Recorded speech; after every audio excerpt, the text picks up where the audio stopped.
Poem for My Sister by Lochhead.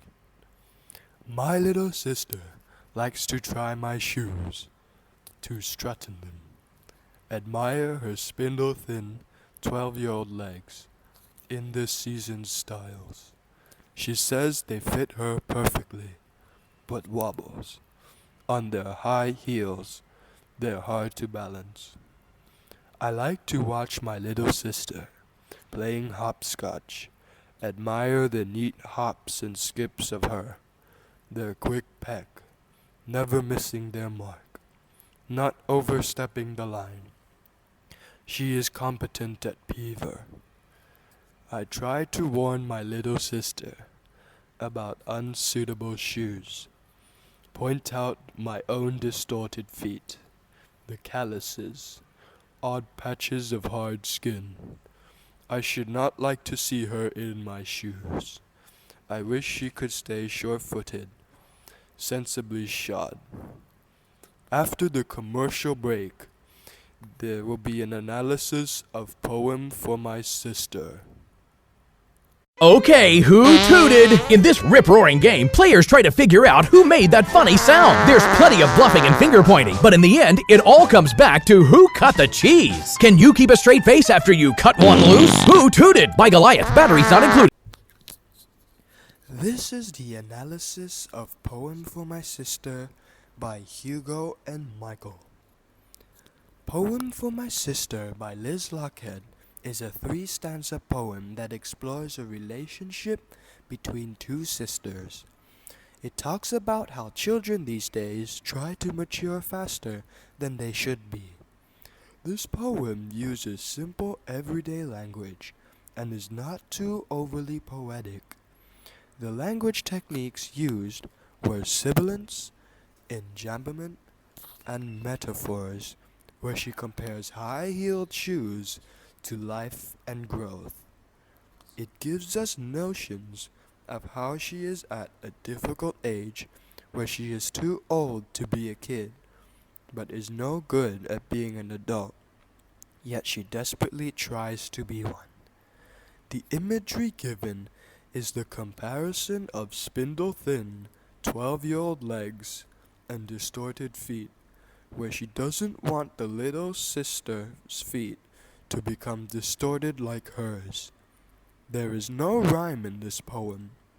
The subject is how growth makes your life difficult, so you need to enjoy the freedom that life provides you while it is there. Thank you for listening to the analysis of Poem for My Sister. Kevin, so I see you're becoming a teenager. Been walking around acting all cavalier. I think it's about time we had that talk about the Hawks and the Hornets. No way. Dad, I'm not going to talk about that with you. All right. Well, our State Farm agent said he'd add you to our car insurance when you're ready to drive. But that is not going to happen unless we read this book, son. Once upon a time, a hawk and a hornet loved each other very much. Talk to an agent to help you plan for what's ahead. The Marriage of True Minds by William Shakespeare. Let me not to the marriage of true minds admit impediments. Love is not love, which alters when it alteration finds, or bends with the remover to remove. Oh no, it is an ever-fixed mark that looks on tempests and is never shaken.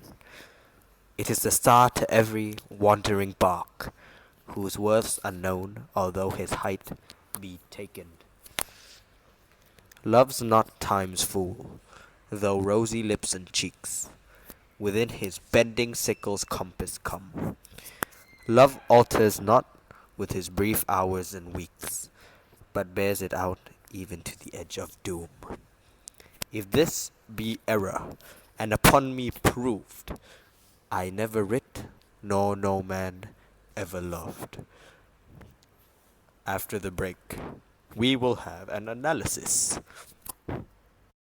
If your furnace broke down, would you call an expert rapper? Whoo! Your furnace broke down. Now everybody chilling from your head up to your toes. You got no feeling. Yeah, no. You'd call the real furnace experts. Service experts. You'll get a written 100% satisfaction guarantee. And right now, get a free service call with any repair.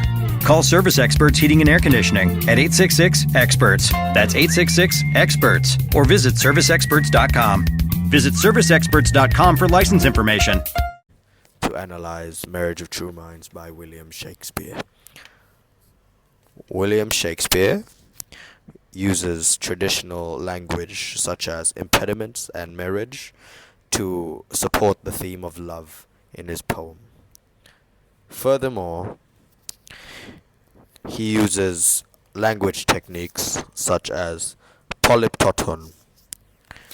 Polyptoton is a technique of words that are repeated that come from the same roots. For example, in the poem, alters and alteration, with remover and remove. The use of this technique is used to show a couple that mirrors each other and is bounded by the ideology of love. Personification is also used on the word love and time to emphasize and create dramatic effect on love that will never bind with time. The tone on this poem is altered by a language technique known as volta. Volta is a language technique that switches tones abruptly. At the beginning, he starts off very harsh, but towards the end, he switches tone to a more arrogant tone as he says that if this be error, and upon me proved, I never writ, nor no man ever loved. This poem, like other sonnets, have a iambic pentameter, which is 10 syllables per line, which is supposed to signify the heartbeat to support the theme of love. The rhyme scheme of this poem is like a traditional English sonnet. A B A B C D C D E F E F G G.